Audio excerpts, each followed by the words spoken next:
글로벌 외신 시간입니다. 외신 인사이드에 우리 외신 DNA, 웃음 DNA 태문영 기자 나왔습니다. 안녕하세요. 안녕하세요. 네, 안녕하세요. 박수 치고. 난 그 소리가 안 나와. 그 고음의 이거요? 그게 안 나와. 연습하시면 됩니다.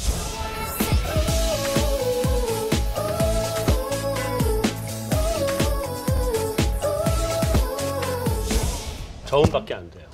고음이 안 올라. 저음이 멋있어요. 오늘 팀장님 의상이 저음이 멋있어요. 너무 잘 어울리시는 것 같습니다. 감사합니다. 꽃분홍? 봄을 맞아서. 음. 네. 꽃놀이 가야 돼.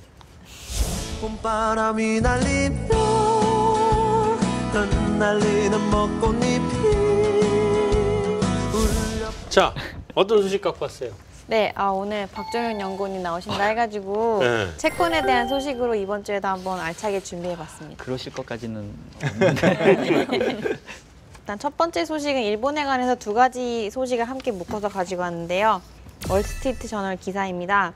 일본 국채를 버리는 외국인 투자자가 4년 만에 나타났다. 이런 소식인데요.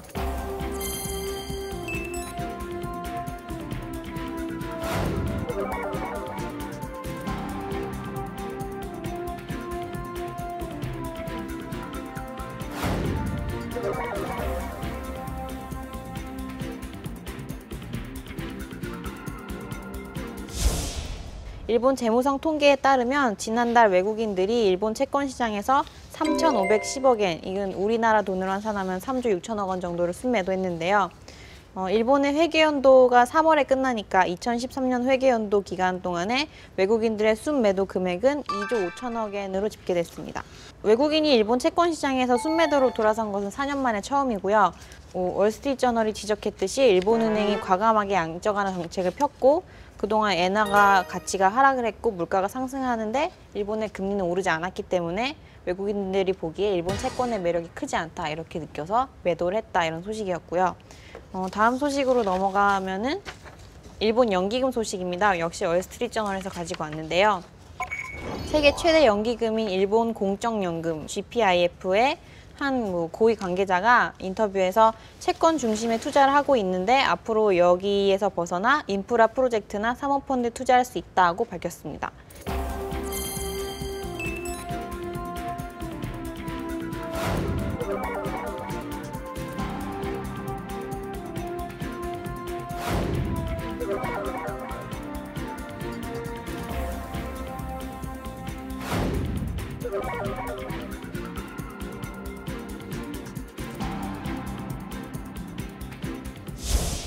지금 GPIF 공적연금을 관리하고 있는 일본의 그 부처가 후생노동성인데요. 후생노동성이 연기금의 재정 상황에 대한 보고서를 낼 건데 이 보고서가 5월이나 6월 중에 나오거든요. 그럼 그 보고서가 나오고 나면 연금이 새로운 투자 포트폴리오를 완결 짓고 발표할 것으로 예상이 되고 있습니다. 지금 채권 시장이 우려하는 게 GPIF가 워낙에 많은 채권을 보유하고 있어서 혹시나 연금이 채권을 매도하게 되면 채권 가격이 하락하지 않을까 이런 걱정을 하고 있다는 그런 지적 덧붙여서 이 기사에 나와 있습니다. 그래서 이제 일본 연금 얘기를, 일본 채권 얘기를 하자 그런 거죠? 네, 그렇죠. 여기 일본 채권을 누가 가지고 있는지 비중을 한번 봤거든요. 일단 이제 은행이 제일 큰 손이에요. 공부 많이 하셨네. 원래 저는 일본 채권에 관심이 많아요. 일본 채권 매도 보여줘 보세요 한번. 일단 이게 은행이 40% 정도 가지고 있고 원래 은행이 제일 큰 손이었는데 BOJ의 비중이 계속 채권을 사주다 보니까 거의 17.4%까지 올라왔고 작년 이제 3분기 말 기준이고요. 그다음에 이제 말씀하셨듯이 그 보험사들이 19.6%, 그다음에 퍼블릭 펜션 7.1%, 펜션 펀드 3.2%, 외국인이 8%. 이거 8%밖에 안 돼요? 그게 금액으로는 얼마나 되는 거죠? 그러면? 금액으로 총 지금 이게 한 980조 엔 정도 되거든요. 980조 엔? 예, 총 게 JGB 잔액이. 그러니까 1000조라고 치면 그러면 8%면 80조. 예. 그러면 요번에 지금 팔았다고 하는 게 일본에서 외국인들이 판 거는 세 발의 피네. 그렇죠. 아직까지. 네, 규모는 크지 않아요. 2조 5천억 엔이 지금 뭐 거의 1년 동안 해서 2조 5천억 엔이면 아직은 뭐 큰 금액은 사실 아니고. 근데 JGB를 파는 게 그 연금, 아니 그 외국인만 있는 건 아니고요. 은행도 계속 팔고 있는데 어쨌든 BOJ가 계속 사주고 있으니까 시장을 버티는 거거든요. 그래서 저희 쪽에서는 그 JGB를 어쨌든 경기가 좋아져도 금리는 오를 거고 만약에 이게 실패를 해서 어떤 재정 리스크가 부각이 돼도 일본 금리는 오를 거라고 볼 수가 있잖아요. 그래서 그 JGB 선물을 매도할 타이밍이 언젠가는 오지 않을까. 그게 언제 뭐 좀 시간이 걸리겠지만 일단 BOJ가 계속 소화해주고 있기 때문에. 기사에서 보면은 BOJ가 신규 발행되는 국채의 70%를 소화하고 있다고 하더라고요. 엄청 큰 비중이죠. 일본이 지금 BOJ가 결심을 한 것 같긴 한데, 그죠? 자, 네. 박영권. 아, 예. 네, 채권이에요. 그 왜 작년에 그 외국인들이 일본 채권을 팔았냐? 이제 그게 결국은 중요하죠. 근데 현재 이 아베노믹스의 핵심이 원하는 바는 결국은 디플레이션에서 빠져나와서 2%대의 물가 상승률을 달성하겠다라는 거거든요. 그러면 이제 그 얘기는 채권 입장에서는 물가 상승을 보상해주는 정도의 금리 상승으로 가는 게 정상적인 거죠. 그렇죠. 근데 지금 일본 국채 10년짜리 금리를 보면 얼마냐면 0.65% 정도밖에 안 돼요. 미국 국채 10년, 일본 국채 10년짜리 금리가. 근데 최근에 일본 물가 상승률이 얼마까지 올라왔다고 아까 말씀하셨죠? 1.5 정도. 1.5. 네, 5, 6. 그러면 뭐 물론 이제 1.5라고 하는 물가 상승률이 여기서 자리를 잡을지에 따라 달라지겠지만 또 향후 10년 동안 이 물가가 계속 유지될지도 봐야 되겠지만 이미 물가는 1% 중반에 올라왔는데 금리는 0.6%밖에 안 돼요. 그럼 사실은 얘는 살 이유가 별로 없는 자산이죠. 그래서 외국인들 입장에서는 아베노믹스의 방향이 물가 상승이라면 채권은 당연히 금리 상승 아니냐. 그래서 조금씩 이제 줄여나가고 있는데 아직은 앞서 얘기했던 것처럼 BOJ가 워낙 많이 사주니까 그 압력을 지금 덮어주고 있는데 어느 순간 이제 이게 수급이 깨지는 시기가 올 거예요. 그러면 이제 일본 국채 금리가 상당히 급격하게 올라갈 수 있고 대부분 일본 국채는 일본 자국 내에서 또 연기금, 보험사 이런 데를 투자하고 있기 때문에 아베노믹스의 이 성공 여부도 과연 이렇게 가파르게 올라갈 걸로 예상되는 금리 상승을 투자기관들이 어떻게 잘 감당할 수 있을 거냐. 이제 그게 기로에 서는 문제인 것 같고요. 근데 연기금이 그걸 감당을 할 수 있겠어요? 들고 있는 게 보험사들은 연기금이든. 이게 연기금의 자산 네. 구성이거든요. 보이실지 모르겠지만 국채를 자신들의 자산 중에 55.2% 가지고 있고 국내 주식을 17%, 그다음에 뭐 해외 채권을 10.6%, 그다음 해외 주식을 15.1% 정도 가지고 있는데 제가 알기로는 연기금 자산이 2009년부터 줄어들고 있는 걸로 알고 있어요. 연금 지급을 위해서. 그렇기 때문에 이제 IMF 보고서에서도 나왔었는데 일본 JGB 시장을 그 수급이 좀 불안할 수 있다. 연기금이 이제 소화해줄 수 있는 여력이 줄어들기 때문에 그런 얘기들도 해왔어요. 근데 어쨌든 이거 들고 있는 게 뭐 50%요? 55.2%. 55.2%나 네. 들고 있는데 그거 다 갖다 던질 수도 없고. 그러니까요. 가만히 앉아서 그럼 55.2%에 대해서 손실을 감수를 해야 된다는 얘기가 되는 건데. 그러니까 이게 사실 이제 이 아베노믹스가 과연 성공할 수 있을 거냐를 이렇게 했었을 때 가장 많이 사람들이 의구심을 가졌던 게 바로 이 부분이었거든요. 그러니까 양립할 수 없는 그 두 마리의 토끼를 다 잡는 거라는 거죠. 그러니까 물가도 올리면서 또 재정 수지도 줄이겠다고 요즘 소비세도 인상하고 이랬으니까. 근데 일본은 국채가 GDP의 200%가 넘습니다. 그러니까 이자로만 해도 엄청나게 나가고 있는데 만약에 금리가 올라갔다. 이거 뭐 소비세 아무리 인상해서 세금 걷어들여봤자 금리 몇십 bp 올라가지고 이자 내는 걸로 감안하면 감당이 안 될 거예요. 그때 우리 계산으로 그 연간 일본의 재정 적자 50조 엔 정도를 국채로 메우는데 이제 소비세를 지금 의도하는 대로 10%까지 올리면은 도중 10조 엔 정도가 커버될 수 있다. 이렇게 계산을 했었죠. 그때. 네. 지금 소비세로 연간 걷어들이는 세금 규모가 10조 엔이거든요. 그러니까 5%인데 소비세율이 5%인데 10조 엔이니까 10%를 올리면은 소비가 그렇게 줄어들지 않는다고 가정하면 이제 20조 엔이 되는 거죠. 사실 그것만 가지고 재정 적자를 뭐 이렇게 필요는 하지만은 그걸로 해결하기에는 여전히 부족한 금액이죠. 하여튼 아직은 일본 국채가 낮은 금리, 즉 상대적인 강세를 어쨌든 보여주고 있기는 한데 저는 이 세상에서 피해야 되는 자산을 뽑으라고 한다면 그 중에 하나가 현재로서 일본 국채 아닌가. 저희 회사 센터에서도 이제 JGB에 관련된 보고서를 준비할 때다. 그래서 앞으로 낼 예정이에요. 그러면 그게 그 국채가 확 떨어질 만한 그 시점을 혹시 전망치도 가지고 계세요?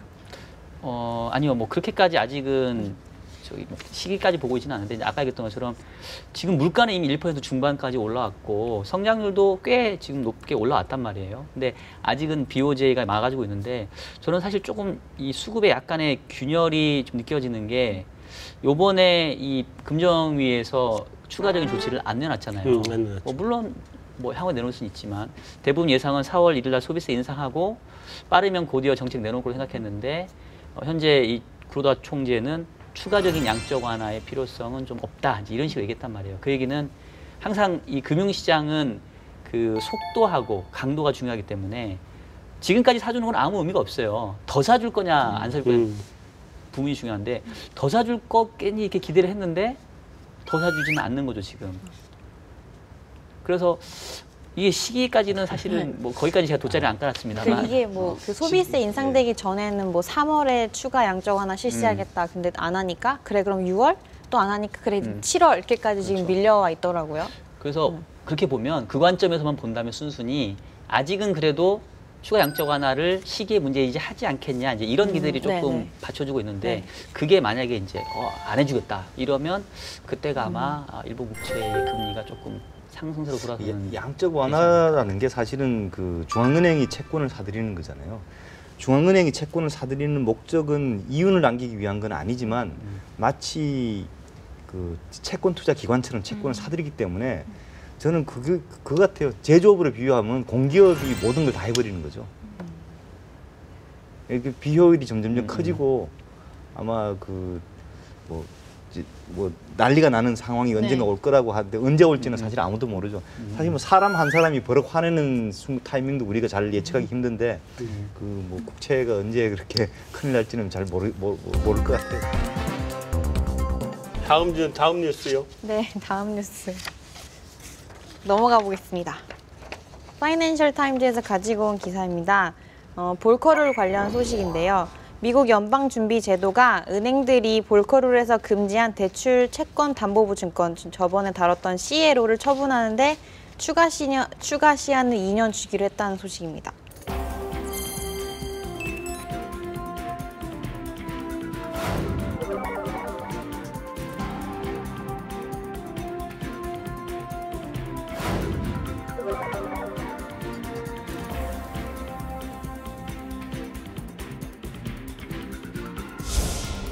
볼커룰이 내년 7월부터 발효가 될 예정이었는데요. CLO 등 일부 파생 상품에 대한 적용 기간이 2017년으로 연기가 된 거죠. 이번 시한 연장은 CLO에만 해당이 되고요. 그 이유는 뭐 아무래도 은행들이 만기 전에 CLO를 한꺼번에 팔면 제값을 받을 수가 없기 때문에 막대한 손실을 봐야 될지도 모른다면서 정치권에 예외 규정을 마련해달라고 로비를 했어요. 그 결과 규정을 그렇게 크게 변경하진 않고 적용 시한만 2년 연기해줬다는 결과가 나타나게 된 거죠. 지금 CLO 증권 규모가 1,200억에서 1,300억 달러 정도가 되는데 뭐 이거를 만기 전에 매각하면 은행들이 손실을 입을 거다 이런 우려가 계속 제기되고 있었고요. 미국 통화감독청에 따르면 은행들이 부채담보부증권 즉 CDO와 CLO를 매각할 경우 손실액이 최대 36억 달러에 이를 수 있다고 추정하고 있습니다. 뭐 36억 달러면은 자기네들이 금융위기 일으켜서 전 세계에 끼친 해악에 비하면은 뭐 세 발의 피잖아요, 그죠? 뭐 감내를 해야 될 것 같은데 로비를 해서 또 이렇게 뭐 피해가네요. 당장 먹고 살기가 힘들 거라고 생각을 했는지. 근데 CLO가 자주 눈에 띄는 것 같아요 요새. 저번도 말씀해 주셨지만. 그래서 볼커룰이 나왔는데 볼커룰에 대한 간단한 설명을 해주실 분이 필요합니다. 네, 뭐 이렇게 클로즈업하면서 짜잔 뭐 왕관 같은 걸 말하면 채권의 날로. 볼커룰은 이제 정식 명칭은 아니고요. 원래는 좀 이름이 깁니다. 근데 우리가 이제 별칭으로 볼커룰이라고 하는데 그 우리가 미국 중앙은행의 역사상 빼놓을 수 없는 두 명의 총재를 뽑으라면 하나는 폴 볼커와 이제 앨런 그린스펀을 뽑는데 두 분이 이제 완전 다른 분이죠. 이 폴 볼커는 전형적인 인플레이션 파이터였고 아주 공격적으로 금리를 올리면서 이 채권 시장을 아사 직전까지 몰고 왔던, 물론 이제 그런 좋았지만, 근데 요즘에 이제 우스갯소리로 그분이 이제는 미국의 투자은행 업계까지도 그렇게 하려고 한다, 이제 이런 얘기가 돌고 있는데, 볼커룰의 핵심은 이제 그거예요. 우리나라 같은 경우에는 이 상업은행이 대부분 이제 은행을 얘기하고 투자은행이 증권사를 얘기를 하잖아요. 근데 미국은 같은 애들이 그걸 합니다. 그러니까 상업은행이면서도 투자은행 역할을 해요. 근데 상업은행 같은 경우에는 고객 자산을 내가 이렇게 예금이든 뭔가를 받았는데 그거를 이제 엄한 고수익 자산에 이제 투자를 해서 흔히 말하는 이제 레버리지를 막 일으켜 가는 거죠. 근데 이게 2008년도 위기를 한번 겪어보니까 상업은행과 투자은행 역할을 동시에 하게 되면 이게 자기 자산 갖고 투자하는 것 같지만 나중에 보면은 고객 자산까지 끌어다가 투자를 하는 위험이 생기니까 니네 상업은행 하나를 하던가 아니면 투자은행 하나를 하던가 둘 중에 하나만 해라. 이렇게 규제한 게 바로 볼크룰의 핵심입니다. 그러니까 아무래도 어떤 형태로 규제를 한 거죠, 그게? 그러니까 상업은행 그러니까 라이센스 차원에서도 상업은행 라이센스와 투자은행 라이센스 이렇게 정해져 있는 거고 그 자산의 어떤 흐름상에서도 그 파이어월을 만들어 세우고. 자기 매매를 할 때 있어서도 그 자금의 출처를 정확히 밝히라는 거죠. 파이어월을 세웠네. 맞습니다. 그러니까 예. 위험한 투자를 하지 말아라 이런 그렇죠. 얘기. 그러면 이제 은행 입장에서는 시드머니가 줄어드는 거니까 당연히 싫은 거죠. 그게 볼커룰입니다. 은행들이 제일 싫어하는 게 이제 자기 매매, 즉 프랍 트레이딩을 막는 게 가장 쟁점이 되고 있는 것 같은데요. 벌써 이제 또 복잡한 얘기가 또 나왔어요. 이번에는 하이 프리퀀시 트레이딩 나 그거 이해하느라고 굉장히 힘들었어 지난번에. 저도 이번에 3번 돌려봤어요. 이거 어떤 거 이거 어려운 거예요? 쉬운 거 한번 얘기해 주세요. 이것도. 쉬운 겁니다. 프롭 트레이닝은 그렇게 어려운 게 아니죠. 그냥 어떤 건데? 그냥 그냥 설명해 은행돈 봐. 가지고 이것저것 투자해 보는 거 아니에요? 은행돈 그렇죠. 예. 가지고 은행돈 가지고. 자기 돈 가지고? 네. 그렇죠. 은행돈, 은행돈, 네. 은행 자기 돈 가지고. 근데 그것도 못 한다고? 그걸로 너무 위험한 짓을 네. 하니까. 아 이제 자기 돈 가지고 위험한 짓. 자기 돈 가지고 위험한 짓 하면 어때? 고객 돈만 안 가지고 하면 되지. 그러니까 이제 그 자기 돈 가지고 투자를 하는 거를 다 막는 건 아니고 예. 일부 파생 상품이라던가 고위험 고수익, 상품. 고위험이 있는 상품에 대해서는 어느 정도 이제 한도를 정해놓는 거예요. 한도를 정한다. 예. 우리 지금 증권사 NCR 이번에 많이 규제를 바꿨잖아요. 네네. 그것도 유사한 관련이 있는 거 아니에요? 어떻게 보면 이제 우리는 방향성은 조금 이제 반대인 거죠. 공격적으로 가는 거죠, 우리. 예, 뭐 미국은 조금 조이지만 우리는 네. 조금 풀어주는. 요즘에 이제 현재 정부가 요즘 규제 완화를 한참 하고 있잖아요. 그래서 그 일환인 것 같기도 하고. 또 증권사들이 너무 어렵기도 하고. 예, 맞습니다. 그러니까 이 증권사의 업황으로 보면 기존의 그 어떤 흔히 말하는 주식시장에서 거래되는 매매 수수료는 이미 이제 바닥을 끝났죠. 향해 가고 있고 살아날 것 같지도 않고 그러면 증권사가 돈 벌 수 있는 방법은 크게 세 가지 정도밖에 없어요. IB라고 하는 그러니까 뭔가 그 기업으로 통해서 컨설팅이나 자금 조달해서 돈 벌어주는 거 하나. 그다음에 프랍 트레이딩이라고 하는 자기 매매. 그다음에 세 번째는 자산 관리. 뭐 이제 이 정도인데 자산 관리가 뭐 갑자기 크게 늘어나긴 어렵고 가장 쉽게 할 수 있는 게 바로 자기 매매고 뭐 IB인데 이제 NCR 같은 경우는 이 자기 매매와 조금 연관이 되죠. 그래서 조금 더 위험한 투자를 할 수 있는 여력을 넓혀준 거죠. 그래서 요즘 증권주가 조금은 반등은 하고 있습니다. 사실 미국이 그 굉장히 그 리스크 테이킹에 대해서 관대했다고 하면 우리는 리스크 테이킹에 대해서 굉장히 조심스러웠던 거죠. 그동안.